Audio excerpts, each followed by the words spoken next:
Guitar tips, just the tips, just for you. Guitar tips. Hello and welcome to another episode of Guitar Tips. My name is Adam Levy. This is my video blog series here on YouTube. I'm a little under the weather, as you can probably hear, so I want to cut right to the chase. This week I want to talk about something that starts with the letter S, and that thing that I want to talk about is songs. Songs are where it's at. I do a lot of things that are kind of around jazz. You know, I wouldn't consider myself purely a jazz player, but that's a lot of what I do has to do with jazz. I teach students who are interested in jazz, and I play gigs where the repertoire and the vibe is about, largely jazz. So I'm going to talk about songs in that context, but I hope I can talk about it in a way that illustrates that you could substitute, whatever style you're into for jazz, and this tip would be just as valuable. As a teacher, I get students pretty regularly who will come in and say, look, I've been playing rock guitar and blues guitar for 20 years. I know my way around the fingerboard and stuff, but I want to learn jazz. I'm interested in it, and I want to study jazz now. And a lot of times what that turns out to mean is that that person wants to learn more music theory to better understand how chords are put together, maybe more complex chords, things with ninths and 11ths and things, or they want to learn some new scales, they want to understand the modes, maybe they just want to expand their ears, like, they're hearing stuff that other people play and they try to find it in the pentatonic scale and it's just not there, so they want to develop their ears. And those are all important things to work on. If you're going to study jazz, you need to understand all of that. But without songs to play, you're really not going to have any context for that stuff to work in. So unless you're cool with just knowing those things in a kind of academic way, it's possible to understand the Dorian scale academically and still not be able to make any music with it. It's possible to know all of your chord inversions and still not, be able to play a song for somebody. So, if you think about the way, well, I don't know how you learned to play the guitar, but the way that I learned to play the guitar was, I was at summer camp and I heard people playing songs, and I saw somebody play a G chord, and I just thought, wow, that's incredible. Can you please show me how to play that sound that you're playing? The person showed me how to play G, and of course I couldn't quite play a song yet. I needed to learn another chord. Maybe I don't remember the next chord I learned. I do remember G was my first chord, but I probably learned C or D, or maybe both. And once I had G, C, and D, well, then I could play some songs. And that was exciting because that meant I could play with other people. I could, music became something that was fun to do. It wasn't just this one grip that I knew, but it was actually, I started to have a vocabulary and I could communicate musically a little bit on the guitar. And as I went on, I would try to learn more songs. I was really into the Beatles, so I tried to learn a lot of Beatles songs. And of course, there'd always be one chord in the Beatles song I was trying to learn that I'd never seen before. I was like B7, what the heck is that? Or, bar chords of some sort that I didn't know, or, just something. And so as I went on, I learned to play, here's B7, and then, I learned some bar chords. And next thing I knew, I knew a lot of chords and I knew a lot of songs. I didn't get there by learning all of the open position chords and then all of the bar chords, and then saying, okay, now I'm ready. Let's learn some songs. And yet, that seems to be how some people approach jazz. Like, yeah, I want to learn all of the chord inversion. Well, it's not always the students' fault, really. Sometimes teachers, and I'm sure I'm guilty of this sometimes too, somebody will learn a little bit about drop two voicings, and either they'll say, I want to learn all of this stuff, or maybe as a teacher I might say, oh great, well let's just study drop two voicings and we'll learn all the inversions and all the string sets and all the chord types and all that. And oh, hi buddy, that's my cat. His name is Tempura. His favorite thing that starts with S is supper. It's not quite time yet. No, we're getting there, but it's not quite supper time yet. Yeah, when Papa's done talking, it'll be supper time, okay? Okay? Just take it easy.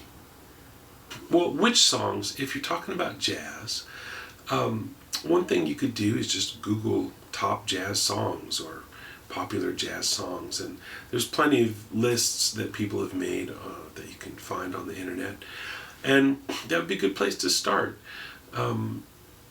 If you have a teacher or a wise friend who plays jazz, ask them, what tunes do you think I should learn?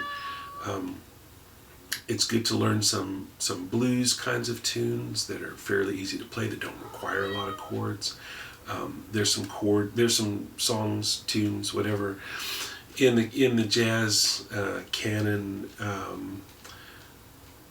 that are not super intensive chord-wise. Things like St. Thomas by Sonny Rollins, is this calypso tune.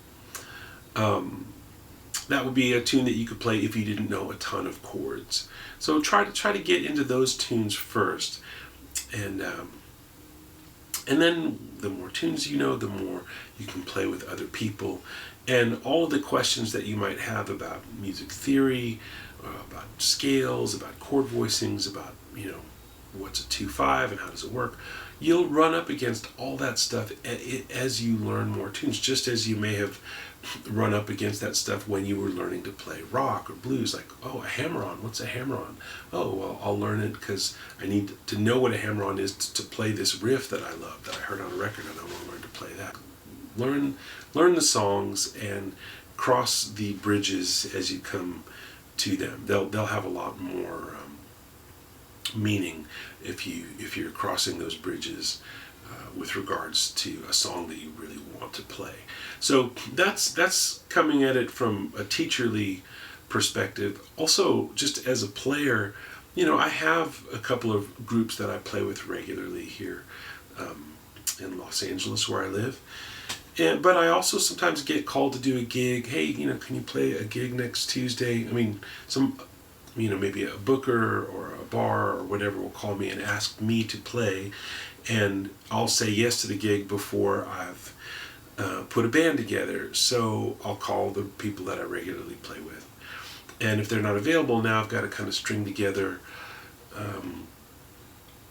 not my regular group, but just people that I feel like can cover the gig so that we can all play together. And as a band leader, of course, I want to hire people that are a good hang, and people that have good time, and people that have a good sound, and people that I think will show up on time and just be generally professional on the gig.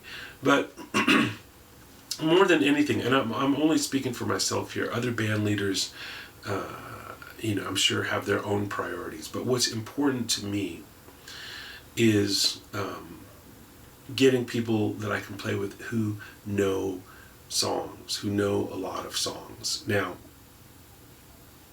if I hire somebody, let's say a bass player, and they say, oh yeah, I know a lot of songs, and I start calling tunes and I see like they don't really know them, they're trying to read them off their iPhone or from the iReal Pro app or something like that. That's to me not as fun, and not, do you really want to play with people on stage who are looking at a real book or their iPad or whatever? No, the whole point of music is, in jazz and I guess really in all kinds of music, but here we are, I'm talking about jazz. It's about communicating with each other. And if somebody's eyes are on a page or on a screen, that's going to limit how in the moment they can be. And jazz is so much about being in the moment and together and ensemble playing. So I would rather, if possible, play with somebody who knows a lot of tunes that I can just call tunes and say, hey, let's play this tune in this key. Or sometimes I'll just ask the other people on the gig, like if on a gig like that, to call tunes, and hopefully I know the tunes that they like to play. If you're out there playing gigs as a side person, it really is on you to know as many of the common jazz tunes as you can know, and know them in some different keys, and be able to play them in different meters. If somebody says, hey, I want to play Body and Soul in 5/4, that shouldn't freak you out too much. Or if they say, I want to play Body and Soul in G, even though it's in D flat in the real book and that's how everybody plays it, that shouldn't freak you out too much. Because if you really know the song, you really, really know it. And you can take it places, rhythmically, harmonically, different keys, and so on. If jazz is not your thing, please take everything that I've said and just substitute your favorite style. And I hope that this will still be valuable to you. If you play bluegrass music or old-timey music or rock or country or blues or whatever, know that it's about songs. When you meet somebody who's not a musician and you ask them, hey, what kind of music are you into? And they say, oh, I'm into country music. That doesn't really mean a whole lot to me, because country music is as broad as any kind of music. And so I'll say, well, what are some of the songs that you like? That tells me a lot more about what they're really into. And that could be for blues. If you say blues, blues could be Muddy Waters, blues could be Robert Johnson, blues could be Gary Clark Jr., blues could be all kinds of different things.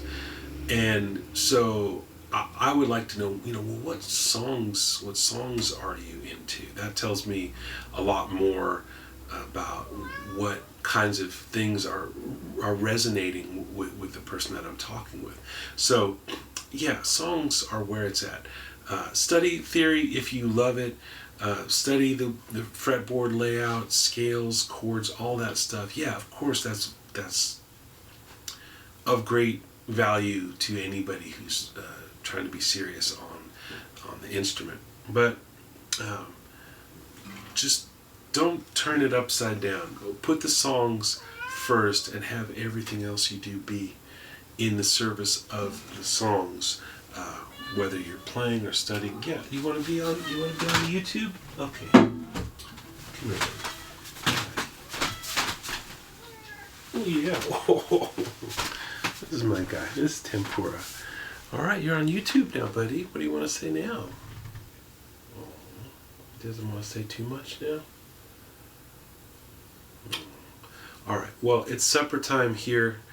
I'm going to feed Tempura, and I'll see you next week. Talk about something that starts with T. Until then, stay tuned and take good care.